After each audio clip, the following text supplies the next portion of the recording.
The most expensive water is a tear. Isang luha. Bakit? Because a tear is 1% water but 99% feelings. Tandaan niyo po yun. Napakamahal ng luha dahil kahit na 1% lang yan ng tubig, mas karamihan dyan may naramdaman na lungkot at sakit. That is why the challenge is, let us first think before we hurt somebody. Sana yung mga ibang lalaki dyan, bago nila sigawan, murahin yung kanilang mga asawa, sana maisip din nila kung gaano kasakit ang minumura at sinisigawan. Di po ba?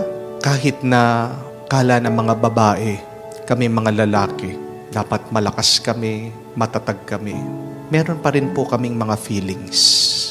Pag mong sasabihin na lalaki naman siya, kaya niya. Pero pag pinahiya mo ang tao, kahit na lalaki yan, napakasakit. Nasasaktan din po ang mga lalaki.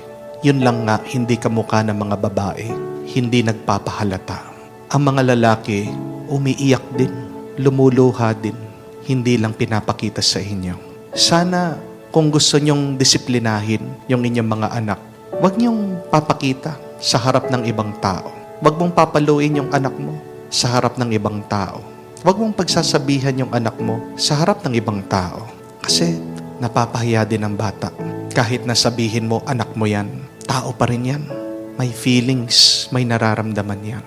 At sana, kahit na empleyado mo, nagtatrabaho sa'yo, sinasweldohan mo naman, hindi pa rin naman tama na saktan mo yung damdamin ng tao.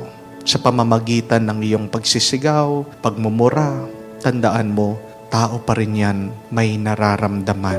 Sana bago tayo magsalita, o sana bago tayo mag-post din sa Facebook, kung meron kang pinaparinggan na tao, maalaala mo din ito na merong ibang nakakabasa. Masakit din na nababasa nila yung mga masasakit na salita na pinopost mo.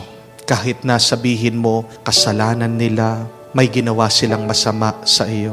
Kung alam mo yung nararamdaman na nasasaktan, sana wag mo nang ipasa ito sa iba. Please do not be the cause of another person's sadness. Please stop spreading sorrow and misery to other people.